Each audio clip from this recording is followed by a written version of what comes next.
Welcome back to physics forum. आज का video electrostatics पे बेस्ड है। इलेक्ट्रोस्टैटिक्स के पिछले वीडियो में हम लोगों ने motion of charge particle in electric field पे बेस्ड प्रॉब्लम को डिस्कस किया था। आज के वीडियो में हम लोग electric field due to an electric dipole को डिस्कस करेंगे।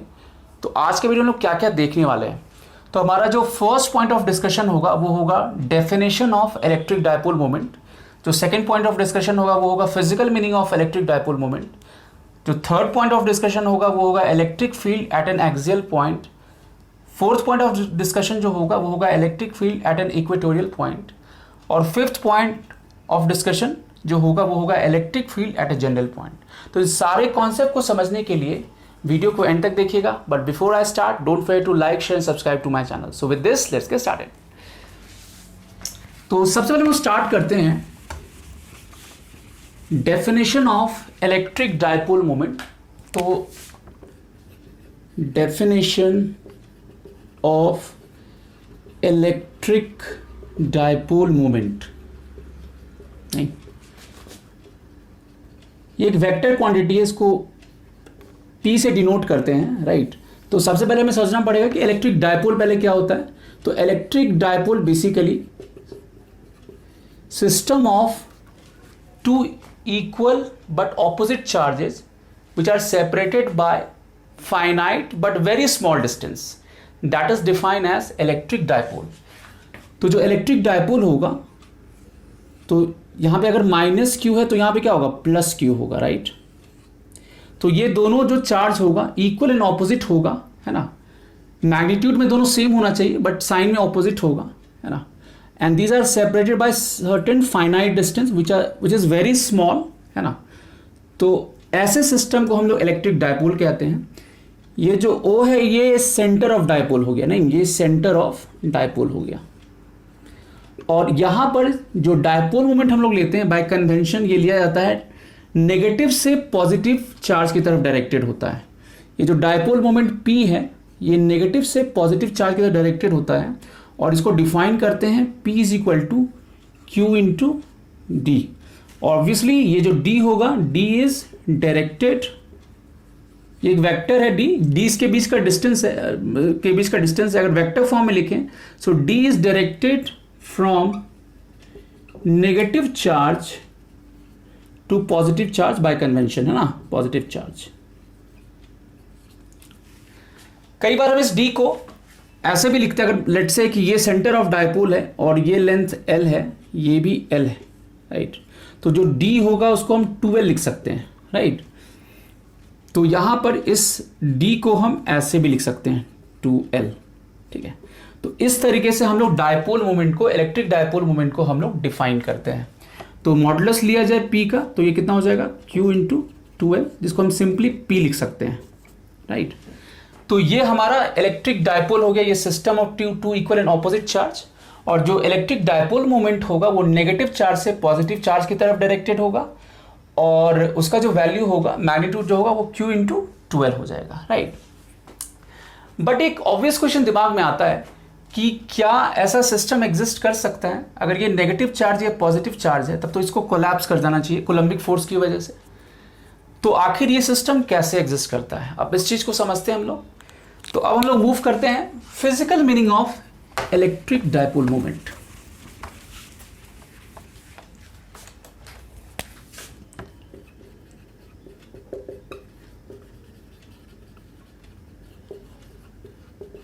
Physical meaning of electric dipole moment,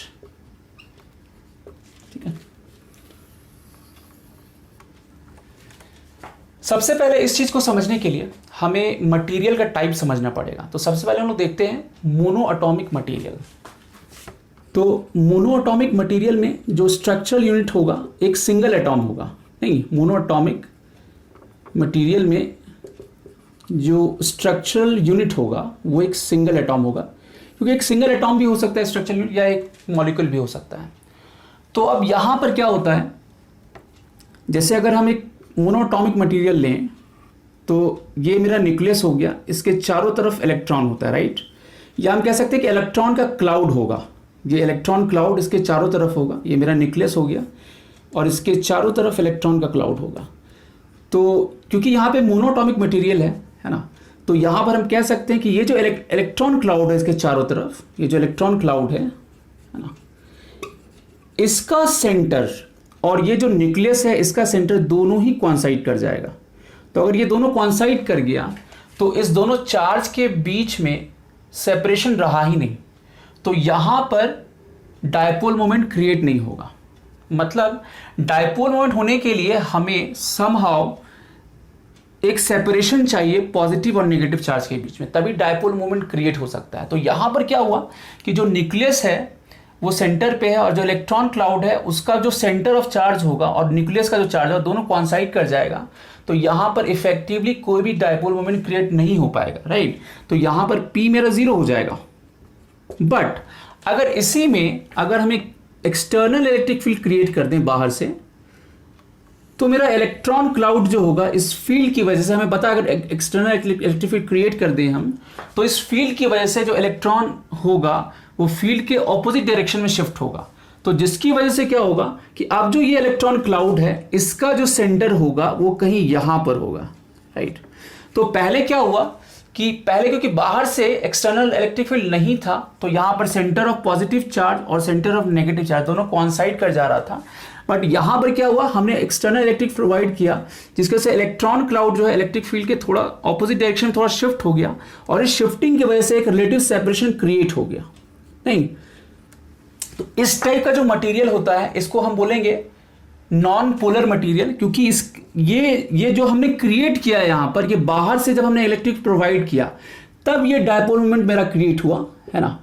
but अगर ये इलेक्ट्रिक फील्ड नहीं होता नेचुरल कंडीशन में तो ये ऐसा सिचुएशन होता, इसलिए ऐसे मटेरियल को हम क्या बोलते हैं, नॉन पोलर मटेरियल, ठीक है।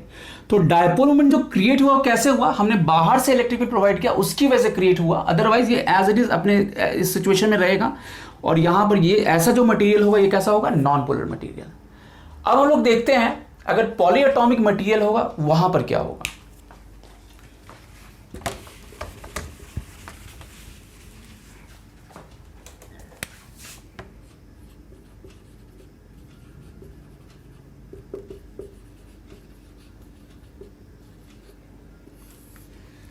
तो इसको मैं एग्जांपल लेके समझाता हूं। जैसे लेट से अगर हम कार्बन डाइऑक्साइड लें, राइट, कार्बन डाइऑक्साइड लें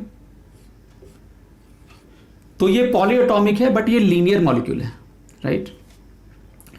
अब यहां पर क्या होगा, ऑक्सीजन कार्बन के रिस्पेक्ट में ज्यादा इलेक्ट्रोनेगेटिव है, तो यहां पर इसके रिस्पेक्ट में यहां पे कुछ नेगेटिव चार्ज क्रिएट होगा, तो यहां पे क्या होगा, पॉजिटिव चार्ज क्रिएट होगा। तो एक डायपोल मोमेंट मेरा इधर क्रिएट हो गया, लेट से हम इसको P1 बोले, ठीक है। इन द सेम वे यहां पर ये ऑक्सीजन कार्बन के रिस्पेक्ट में ज्यादा इलेक्ट्रोनेगेटिव है, तो यहां पर जो इलेक्ट्रॉन क्लाउड होगा यहां पर ज्यादा होगा, तो ये रिलेटिवली नेगेटिव होगा, यहां पे क्या होगा, पॉजिटिव बोलेंगे, तो अगेन एक डायपोल मोमेंट इधर होगा क्रिएट। P1 और P2 जो होगा दोनों का जो मॉडुलस होगा वो सेम होगा, बट दोनों का डायरेक्शन ऑपोजिट है, नहीं। तो P1 प्लस P2 जो होगा, है ना, एक नल वेक्टर हो जाएगा। यहाँ पे रिजल्टेंट डायपोल मोमेंट जो हम बोलेंगे वो क्या बोलेंगे, 0 बोलेंगे, ठीक है। तो ये कैसा हो जाएगा, नॉन पोलर हो जाएगा, नहीं, ये नॉन पोलर हो जाएगा, ठीक है। बट अगर इसी में अगर हम बाहर से अगर एक्सटर्नल इलेक्ट्रिक फील्ड प्रोवाइड करें तो अगेन इसका ओरिएंटेशन चेंज हो सकता है। इन that case again dipole moment, एक रिजल्टेंट डायपोल मोमेंट जो है वो क्रिएट हो सकता है अगर हम बाहर से एक्सटर्नल इलेक्ट्रिक फील्ड प्रोवाइड करें तो। अब इसी में दूसरा एग्जाम्पल देखते हैं। जैसे अगर हम H2O का एग्जाम्पल लें, तो अगेन ये ज्यादा इलेक्ट्रोनेगेटिव है, तो एक डायपोल मोमेंट इधर होगा, यहाँ पे ये इलेक्ट्रोनेगेटिव है, इसके रिस्पेक्ट में ये ज्यादा इलेक्ट्रोनेगेटिव है, तो एक डायपोल मोमेंट इधर क्रिएट होगा और एक इधर क्रिएट होगा, ठीक है। तो इस दोनों की वजह से जो रिजल्टेंट जो डायपोल मोमेंट होगा वो कहीं इस डायरेक्शन में होगा, इस तरफ होगा रिजल्टेंट डायपोल मोमेंट। अब हम यहाँ पे दोनों ही सिचुएशन में, इस दोनों सिचुएशन को एक और तरीके से हम कह सकते हैं, यहां पर हम ऐसा कह सकते हैं कि इस दोनों का जो नेगेटिव चार्ज है उसका सेंटर कार्बन के साथ कॉन्साइड कर रहा है, मतलब यहां पर जो पॉजिटिव चार्ज होगा और इस दोनों का जो इलेक्ट्रॉन का जो क्लाउड होगा उसका सेंटर दोनों कॉन्साइड कर रहा है, जिसकी वजह से रिजल्टेंट डायपोल मोमेंट मेरा 0 हो गया। बट यहां पर क्या हो रहा है, यहां पर इसका नेगेटिव चार्ज है और इस दोनों का पॉजिटिव चार्ज का जो सेंटर होगा वो कहीं यहां पर होगा, जिसकी वजह से इफेक्टिवली मेरा रिजल्टेंट डायपोल मोमेंट आ रहा है। तो या तो वेक्टोरली हम ऐसे कह सकते हैं या इस तरीके से मैंने उसको एक्सप्लेन कर सकते हैं। तो यहां पर क्या होगा, एक रिजल्टेंट डायपोल मोमेंट आ जाएगा हमारा, ठीक है। तो इस टाइप का जो मटेरियल होता है ये क्या हो गया, ये मेरा पोलर मटेरियल हो गया। तो यहां पर क्या है कि नेचुरली ये चीज प्रेजेंट होता है, ठीक है। हमें बाहर से external field, electric field provide करने की जरूरत नहीं है। अच्छा, अगर इसी में मान लीजिए अगर हम लार्ज वॉल्यूम में बात करें, जैसे अगर हम H2O की बात करें लार्ज वॉल्यूम में, सो इन दैट केस क्या होगा, तो अगर हम लार्ज वॉल्यूम में बात करें तो अगर हम डायपोल मोमेंट को ऐसे डिनोट करें तो रैंडमली अगर देखा जाए तो डायपोल मोमेंट जो होगा, अगर है ना माइनस प्लस माइनस, है ना, एक लार्ज वॉल्यूम में देखें हम माइनस प्लस माइनस ऐसे डिनोट कर सकते हैं डायपोल मोमेंट को। तो लार्ज वॉल्यूम में अगर हम बाहर से एक्सटर्नल इलेक्ट्रिक फील्ड प्रोवाइड नहीं कर रहे हैं तो रिजल्टेंट डायपोल मोमेंट जो होगा वो जीरो हो सकता है लार्ज वॉल्यूम में। नहीं, जैसे P1 इधर हो गया, मेरा P2 इधर हो गया, तो सब रैंडम है, सब रैंडम डायरेक्शन में है, तो रिजल्टेंट जो है इन सब का जो रिजल्टेंट ये जीरो हो जाएगा। बट अगर इसी में अगर हम बाहर से एक्सटर्नल इलेक्ट्रिक फील्ड प्रोवाइड कर दें, बाहर से अगर एक्सटर्नल इलेक्ट्रिक फील्ड प्रोवाइड कर दिया जाए इस डायरेक्शन में, तो इसका जो ओरिएंटेशन होगा, है ना, वो अलाइंड हो जाएगा। नहीं, ये कुछ ऐसा अलाइंड हो जाएगा, इस तरीके से अलाइंड हो जाएगा,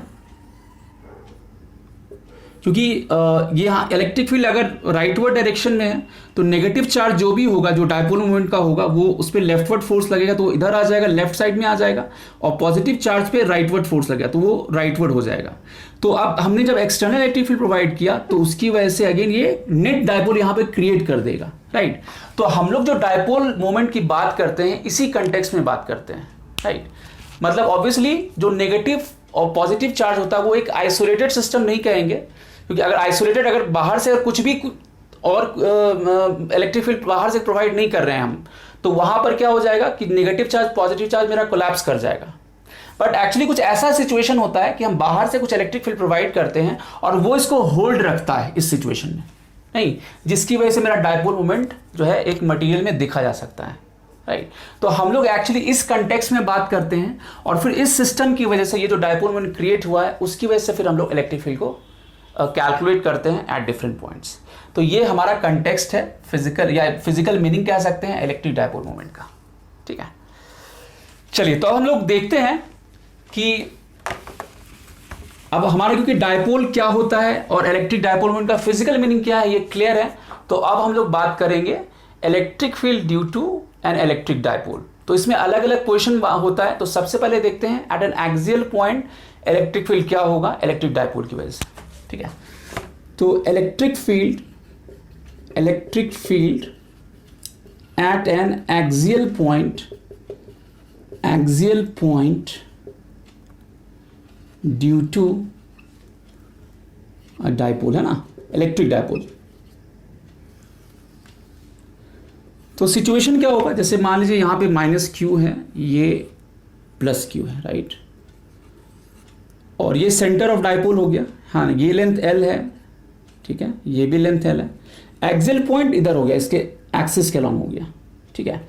लेट्स से यहां का पॉइंट पी ले, है ना, ये जो लोकेशन है पॉजिटिव चार्ज का, है ना। अच्छा, ओवरऑल जो होगा चार्ज बोलेंगे यहां पर, है ना, यहां पे क्या होगा, प्लस क्यू माइनस क्यू करेंगे, ओवरऑल चार्ज क्या होगा मेरा जीरो होगा। बट सेपरेशन की वजह से किसी भी पॉइंट पे इलेक्ट्रिक फील्ड मेरा एग्जिस्ट करेगा, क्योंकि इन दोनों के बीच में रिलेटिव सेपरेशन है। तो लेट्स से इस लोकेशन को हम 1 कहते हैं, इस लोकेशन को 2 कहते हैं, राइट। तो यहाँ पे पॉजिटिव चार्ज की वजह से जो फील्ड होगा हमें पता है वो अवे होता है, राइट। और यहाँ जो हम आर मेजर करते हैं वो सेंटर ऑफ डायपोल से लेते हैं।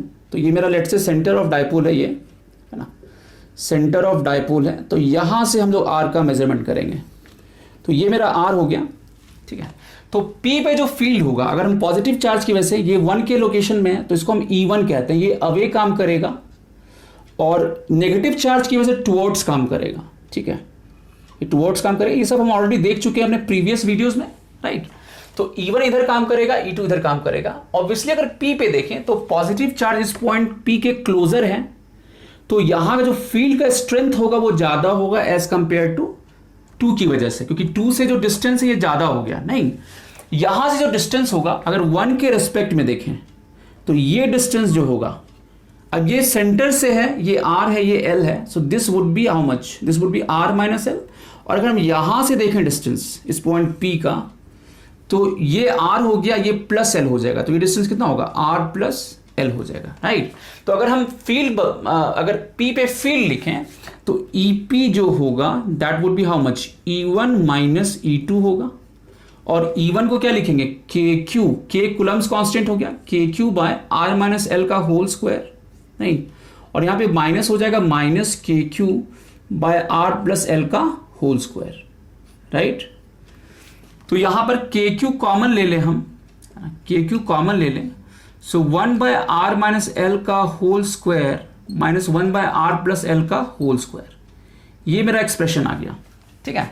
तो अब इसको फर्दर हम लोग सिंप्लीफाई करें तो कितना आ जाएगा यहाँ पर, तो इस जगह लिखें तो ये कितना आएगा, यहाँ पर होगा EP जो होगा तो KQ को एज इट इज छोड़ देते हैं, और ये R प्लस L का होल स्क्वायर, नहीं, माइनस R माइनस L का होल स्क्वायर, और नीचे देखिए ये इधर आ जाएगा, ये इधर आ गया, ये इधर आ गया, और नीचे लिखेंगे तो R माइनस L और R प्लस L है, तो R square minus L square आ गया, so R square minus L square का होल स्क्वायर, ये एक्सप्रेशन आ जाएगा, ठीक है।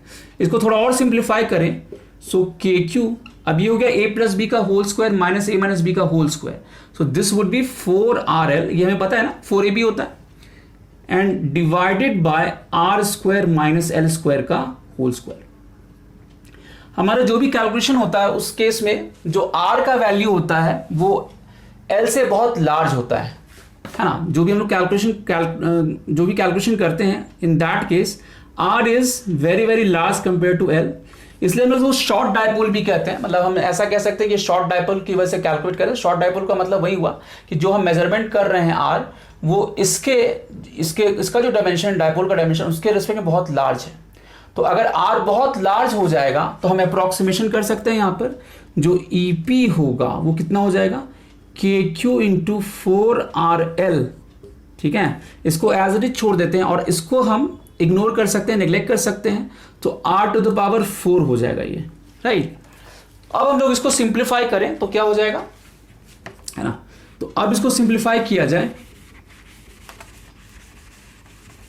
तो ये जो वैल्यू होगा EP जो होगा, EP जो होगा ये कितना हो जाएगा, KQ, है ना, और KQ और ये नीचे RQ आ गया, नहीं, तो KQ into 4L by R³ हो जाएगा, या इसको अगर हम ठीक से लिखें तो ऐसे लिख सकते हैं 2KQ इंटू 2L।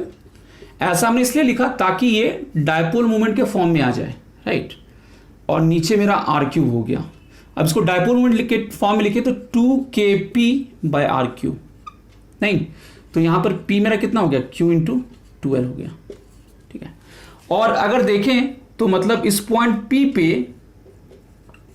है ना, इस पॉइंट P पे जो फील्ड आएगा, रिजल्टेंट इलेक्ट्रिक फील्ड, ऑब्वियसली मैंने बताया था कि ये लोकेशन 1 है, ये लोकेशन 2 है, तो नेट जो फील्ड आएगा EP जो आएगा इस डायरेक्शन में आएगा, क्योंकि 1 की वजह से जो इलेक्ट्रिक फील्ड का स्ट्रेंथ था वो ज़्यादा था, है ना, और 2 की वजह से जो इलेक्ट्रिक फील्ड का स्ट्रेंथ होगा वो कम होगा, राइट। तो ओवरऑल जो फील्ड होगा वो राइटवर्ड होगा, ठीक है। तो ये सेंटर ऑफ डायपोल था, ये मेरा L था, है ना, ये मेरा R था, राइट।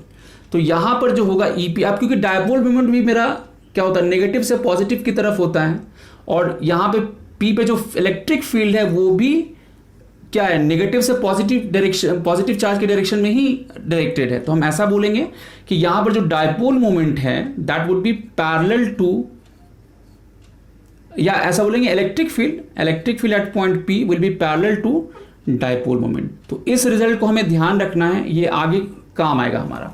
अच्छा, अगर मान लीजिए इस P को कहीं यहाँ पे भी देख लें, यहाँ पे दूसरा पॉइंट, इसका जो लेफ्ट साइड का पॉइंट होगा, तो यहाँ भी जो इलेक्ट्रिक फील्ड का डायरेक्शन होगा वो टुवर्ड्स राइट ही होगा या डायपोल मोमेंट के डायरेक्शन में ही होगा। हम इसको वेरीफाई कर सकते हैं। अगर नेगेटिव चार्ज है तो ये इसके क्लोजर है, तो यहाँ पर जो E2 होगा इधर काम करेगा और E1 इधर काम कर रहा है, राइट, और यहाँ पर E2 जो होगा वो ग्रेटर देन E1 होगा। तो अगेन जो रिजल्टेंट इलेक्ट्रिक फील्ड है Q पे वो राइटवर्ड भी होगा, राइटवर्ड ही होगा। सो इन एनी केस जो इलेक्ट्रिक फील्ड होगा वो डायपोल मोमेंट के पैरेलल ही होगा, ठीक है। तो इस रिजल्ट को ध्यान रखना है। और इसका जो मैग्नीट्यूड होगा वो क्या होगा, 2kp बाय R³, जहाँ पे K का वैल्यू वो ये कूलम्स कांस्टेंट है, 1/4πε0 हो गया।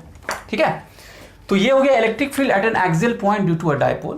अब हम लोग देखते हैं इक्वेटोरियल पॉइंट पे इलेक्ट्रिक फील्ड का वैल्यू क्या होगा। ठीक है,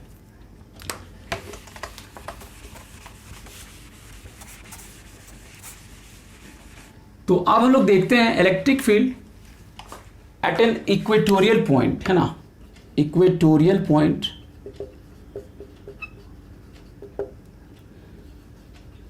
ड्यू टू अ डायपोल। ठीक है, तो इक्वेटोरियल पॉइंट कौन सा पॉइंट हुआ, तो ये -q इधर हो गया, है ना, +q इधर हो गया, ये सेंटर ऑफ डायपोल हो गया। तो ठीक इसके जो परपेंडिकुलर बाइसेक्टर होगा, जो -q +q का जो लाइन ज्वाइन होगा, इसका जो परपेंडिकुलर बाइसेक्टर होगा, तो वो मेरा इक्वेटोरियल पॉइंट हो गया। मतलब इस पर कोई भी पॉइंट वो इक्वेटोरियल पॉइंट होगा। तो लेट्स से यहाँ पर हम पिक करें कोई पॉइंट, तो यहाँ पर अगर देखें तो ये मेरा L था, राइट, ये L था, ये L था, है ना, और ये R हम ले रहे हैं। तो नेगेटिव चार्ज की वजह से अगर देखें, इस लोकेशन को 1 कहते हैं, इसको 2 कहते हैं, तो इसकी वजह से इलेक्ट्रिक फील्ड जो होगा इसकी तरफ डायरेक्टेड होगा। तो ये जो E2 होगा इधर काम करेगा, और 1 की वजह से अगर हम देखें इलेक्ट्रिक फील्ड, तो ये इधर डायरेक्टेड होगा, E1 जो होगा इधर डायरेक्टेड होगा, है ना, इसको थीटा बोले, राइट, ये थीटा तो ये भी थीटा होगा। अच्छा, ये भी थीटा होगा सिमेट्री से, बिल्कुल सिमेट्रिकल सिचुएशन है, ये थीटा होगा तो क्या होगा, ये भी थीटा होगा। अब E1 E2 दोनों जो होगा वो सेम होगा, मैग्नीट्यूड के टर्म में बात करें, क्योंकि ये डिस्टेंस सेम होगा। नहीं, ये डिस्टेंस अगर देखें, ये L है, ये R है, तो ये कितना होगा, √R² + L², और ये भी कितना होगा, √R² + L²। तो दोनों का जो मैग्नीट्यूड होगा वो सेम होगा। लेट्स से इसको E बोलते हैं। अब सिमेट्री से देखा जाए, ये पॉइंट P है, तो इसका जो वर्टिकल कंपोनेंट होगा, मतलब E1 sin थीटा और इसका जो E2 sin थीटा होगा, दोनों इक्वल एंड ऑपोजिट होगा, तो वो कैंसिल आउट कर लेगा। तो इफेक्टिवली जो होगा इस पॉइंट P पे जो इलेक्ट्रिक फील्ड होगा वो कितना हो जाएगा, वो लिखेंगे E1 cos theta + E2 cos theta. अब क्योंकि दोनों का वैल्यू सेम है तो 2E cos थीटा लिख सकते हैं इसको, राइट। और ये अगर हम देखें तो ये जो इलेक्ट्रिक फील्ड है वो किधर डायरेक्टेड हुआ, इस तरफ ना, नहीं, EP जो होगा वेक्टर फॉर्म में बोले तो इधर डायरेक्टेड है, और डायपोल मोमेंट जो है मेरा यहाँ पर ये नेगेटिव से पॉजिटिव की तरफ डायरेक्टेड है। तो ये भी ध्यान रखना है कि यहाँ पर जो इलेक्ट्रिक फील्ड है वो डायपोल मोमेंट के एंटी पैरेलल होगा। अच्छा, पहले मैग्नीट्यूड देखते हैं यहाँ पर। सो 2 × E क्या लिखेंगे यहाँ पर, तो यहाँ पर E जो होगा किसी एक चार्ज की वजह से देखते हैं, तो KQ, और ये डिस्टेंस है √R² + L², तो R² + L² इसका होल स्क्वायर, ठीक है, into cos theta. cos theta क्या होगा, बेस बाय हाइपोटेन्यूज, तो ये हो गया बेस और हाइपोटेन्यूज हो गया R² + L²। नहीं, तो यहां से ये हो गया K × Q × 2L, और यहां पे देखें तो R² + L², ये स्क्वायर करेंगे तो R² + L² होगा, और ये हाफ हो गया, R² + L² पे पावर हाफ हो गया, तो हाफ + 1 ये कितना हो जाएगा, 3/2, करेक्ट। अब क्योंकि यहां पर अगेन जो सिचुएशन होता है वो क्या होता है कि R is very very large as compare to L, right. तो अगर R बहुत लार्ज होगा तो अगेन इस L को नेग्लेक्ट कर सकते हैं, तो EP जो होगा कितना हो जाएगा, K × Q × 2L, है ना, और नीचे हो जाएगा R² 3/2। यहां पे हमने इसको नेग्लेक्ट कर दिया, तो ये KQ × 2L/R³ हो गया, राइट। या इसको लिख सकते हैं K × Q × P/R³। क्लियर है। तो जो मैग्नीट्यूड हो गया इलेक्ट्रिक फील्ड का एट एन इक्वेटोरियल पॉइंट वो इतना होगा K × QP, sorry K × P हो जाएगा, K × P होगा, राइट। Q × 2L जो है मेरा P था ना, तो Q × 2L हो गया ये मेरा, है ना, तो K × P/R³ हो जाएगा, राइट। और ऑब्वियसली यहाँ पर जो इलेक्ट्रिक फील्ड है यहाँ पर इक्वेटोरियल पॉइंट पे वो एंटी पैरेलल होगा डायपोल मोमेंट के। तो इस बात का हमें ध्यान रखना, ये आगे जरूरत पड़ेगी हमें जनरल पॉइंट पे कैलकुलेट करने के लिए। तो ये दोनों ही रिजल्ट जो एक्सियल का आया एज वेल एज इक्वेटोरियल का जो आया है, इस दोनों रिजल्ट की जरूरत पड़ेगी हमें जनरल पॉइंट पे इलेक्ट्रिक फील्ड को कैलकुलेट करने में, ठीक है। और K मेरा कूलम्स कांस्टेंट हो गया यहाँ पे, नहीं, K मेरा 1/4πε0 हो गया, ठीक है। तो अब हम लोग ये हमने देखा इक्वेटोरियल पॉइंट पे, अब हम लोग जनरल पॉइंट पे देखते हैं, राइट। तो अब सिचुएशन क्या है हमारे पास, ये हमें ध्यान रखना है।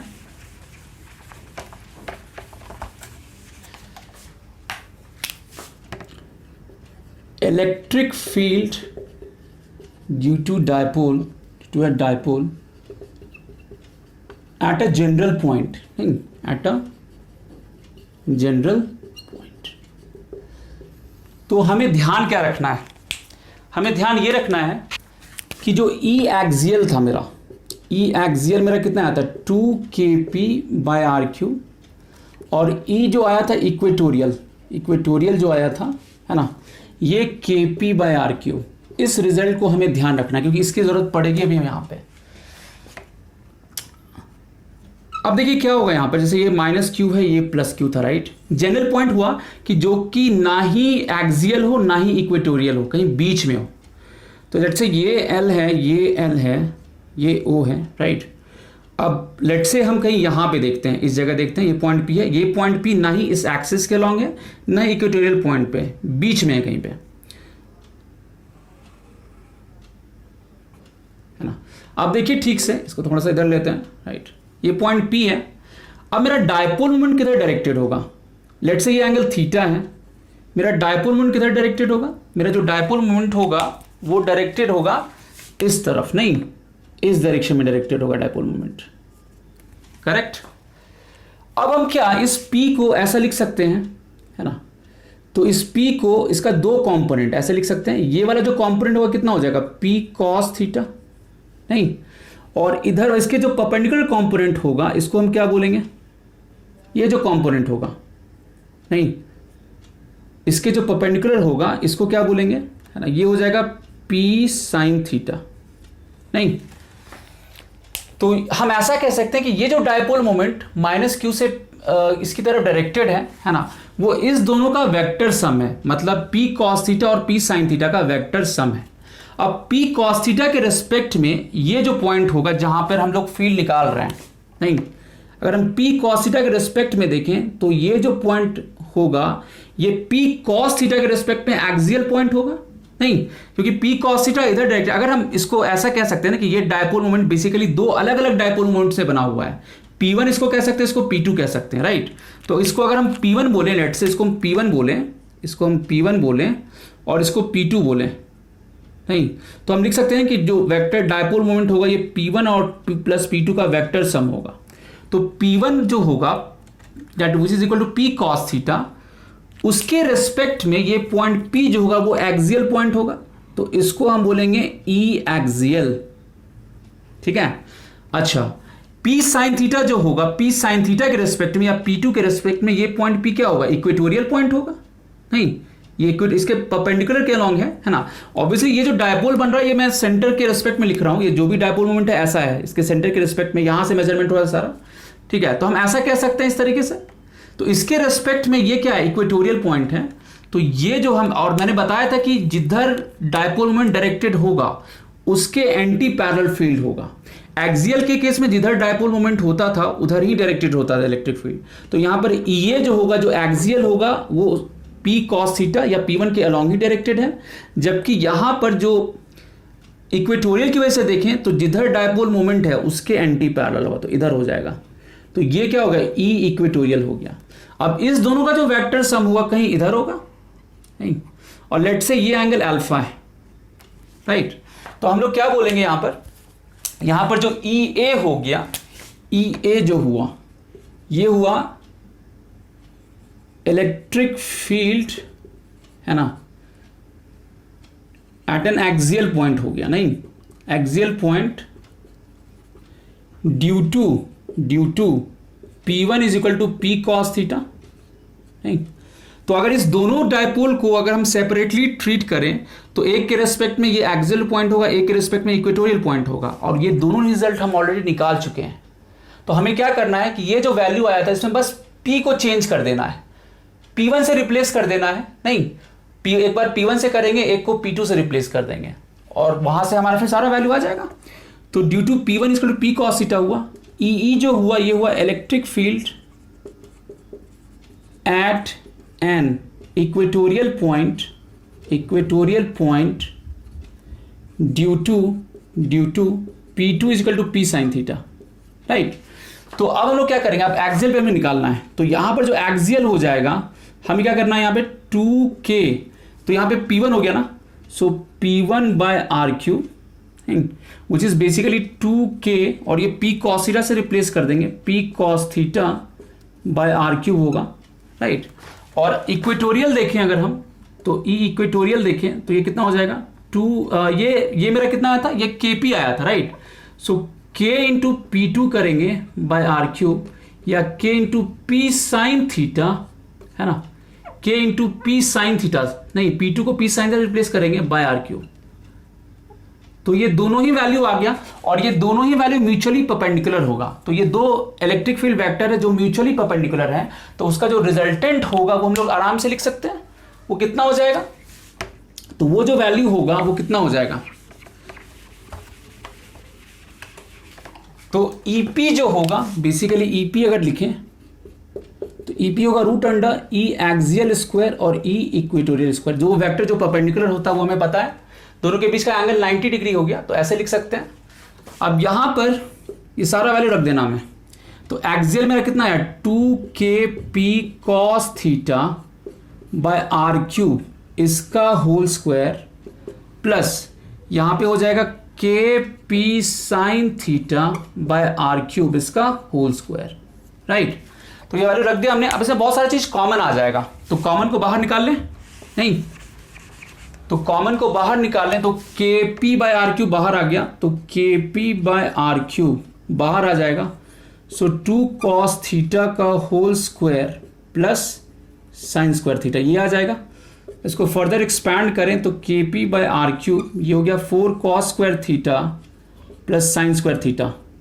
तो किसी एक को कंबाइन कर सकते हैं, जैसे इसको kp बाय आर क्यूब, इसको लिख सकते हैं 3 cos square theta plus cos square theta plus sine square theta, नहीं तो ये मेरा ये 1 प्रोड्यूस कर देगा। तो यहां पर लिख सकते हैं कि जो EP का वैल्यू होगा, जो EP का वैल्यू होगा, है ना, वो कितना हो जाएगा, तो EP का जो वैल्यू होगा, अच्छा यहां पर तो EP का वैल्यू फाइनली हम लिखे वैल्यू EP का, तो कितना आ जाएगा ये वैल्यू, तो EP जो आया हमारे पास वो कितना आ गया kp बाय आर क्यूब, है ना, और ये 3 cos स्क्वायर थीटा प्लस 1 आ गया। So root under 3 cos square theta plus 1, ये रिजल्टेंट इलेक्ट्रिक फील्ड का वैल्यू आ गया। अब tan अल्फा क्या होगा, tan अल्फा होगा, यहां से अगर देखें डायग्राम से तो रिजल्टेंट इलेक्ट्रिक फील्ड ये हो गया, तो tan अल्फा होगा EE बाय EA हो जाएगा। इक्वेटोरियल कितना आया था हमारा, वो आया था kp बाय आर क्यूब, और एक्सियल कितना आया था 2kp बाय आर क्यूब, नहीं तो ये kp ये cos थीटा था, राइट, ये kp जो था ये साइन थीटा था, ये पूरा लिखते हैं हम लोग kp sine theta by r cube, और यहां पर kp 2kp cos theta by r cube, नहीं ये था। तो यहां पर अब क्या होगा वैल्यू, तो ये tan थीटा बाय 2 हो जाएगा, बाकी सब कैंसिल आउट होगा, ये सब कैंसिल आउट हो गया, तो ये tan थीटा बाय 2 हो जाएगा, नहीं तो यहां से tan अल्फा जो आया मेरा कितना आ गया tan थीटा बाय 2, नहीं मतलब यहां अगर 60 डिग्री होगा, ये वैल्यू 60 होगा, तो tan अल्फा क्या लिखेंगे tan 60 डिग्री बाय 2 हो जाएगा, करेक्ट। तो ये हो गया, या अल्फा लिखेंगे ऐसे लिख सकते हैं इनवर्स के फॉर्म में, tan inverse tan theta by 2। तो इतना एंगल रिजल्टेंट इलेक्ट्रिक फील्ड जो है वो बनाएगा यहां पर, ठीक है। बट ठीक से देखा जाए तो हमने क्या किया, एक्सियल इक्वेटोरियल में इसको स्प्लिट कर दिया, राइट। वो रिजल्ट हमने पहले ऑलरेडी निकाल रखा था, तो उसकी हेल्प से हमने रिजल्टेंट इलेक्ट्रिक फील्ड निकाला इस पॉइंट P पे, और साथ में हमें डायरेक्शन भी आ गया कि इसका ओरिएंटेशन क्या होगा, राइट।